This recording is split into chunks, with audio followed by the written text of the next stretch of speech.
Usifanye makosa haya endapo ukiuguliwa na mtoto wako, ukauguliwa na mme wako, ukauguliwa na mke wako, ukauguliwa na ndugu yako. Ndugu yangu, usifanye makosa haya. Usisahau kusubscribe na kulike na kucomment kwenye channel hii. Ndugu yangu, usifanye makosa haya. Unapouguliwa usiende kuchukua dawa famasia yoyote. Usiende kuchukua madawa famasia yoyote bila kupima.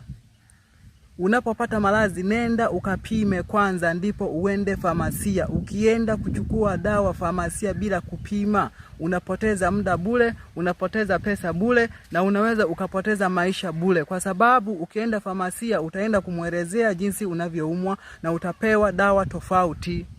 Usifanye kosa hilo tena. Kuanzia sasa hivi ndugu yangu, usifanye hilo kosa.